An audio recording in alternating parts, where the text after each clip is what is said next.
చూసారా healthy twins. Age ఎంత వీళ్ళది ఇప్పుడు? 8 months. 8 months కంప్లీట్ అయిపోయిందా? 8th month వచ్చింది, 7 months కంప్లీట్ అయ్యాయి. సో చాలామంది అనుకుంటారు ఐవీఎఫ్ ప్రెగ్నెన్సీస్ హెల్దీగా ఉండవని, బేబీకి ఐక్యూ ఏమైనా తక్కువ ఉంటుందేమో, ఐయుఐతో కూడా అయ్యే ప్రెగ్నెన్సీస్ హెల్దీగా ఉండవేమో అనుకుంటారు. చూడండి వీళ్ళు ఎలా ఉన్నారో చూడండి, రౌడీలు ఇద్దరు ఏం చేస్తున్నారో చూడండి. తనకి ఫెలోపియన్ ట్యూబ్స్ 2 బ్లాక్ ఉన్నాయి లాప్రోస్కోపీ చేసినప్పుడు.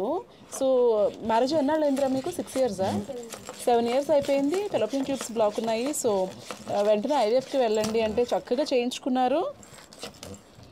ఇప్పుడు ఇలా ఉన్నారు.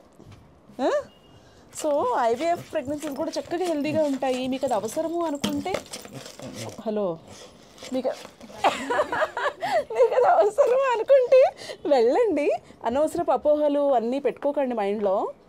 అండ్ ఇంకొక సజెషన్ ఏంటంటే, నాకది ఎవరికైనా ఐవీఎఫ్ సజెస్ట్ చేస్తామనుకో, మా అమ్మని అడగాలండి, మా అత్తని అడగాలండి, మా మామయ్య గారు వాళ్ళు ఒప్పుకోవాలండి అంటారు.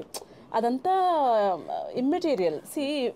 ఫైనల్గా అనవసరపు డిస్కషన్స్ పెట్టకండి అందరితోటి. అందరి అప్రూవల్ వచ్చిన తర్వాత ఒక పని చేద్దామంటే ఎప్పటికీ ఆ పని అవ్వదు.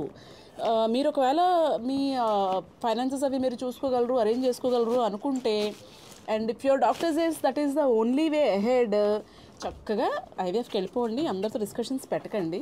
మీకు ఏది బెస్ట్ అనిపిస్తే అది చెయ్యండి. మీరేమి చిన్నపిల్లలు కాదు కదా, పెద్దవాళ్ళు అయ్యారనే కదా పెళ్లి చేశారు. మళ్ళీ ఇప్పుడు మీరు పిల్లలు కనడానికి రెడీగా ఉన్నారు. కానీ డెసిషన్స్కి వచ్చేసరికి మాత్రం ఇంట్లో వాళ్ళు ఎవరో అప్రూవ్ చేయాలనుకుంటారు. ఓయ్ ఆగండరా. ఓకే ఓకే, అది బాయ్ చెప్పేద్దామా? పడిపోతారు వదిలేస్తే. సరే సరే సరే సరే, బాయ్ బాయ్.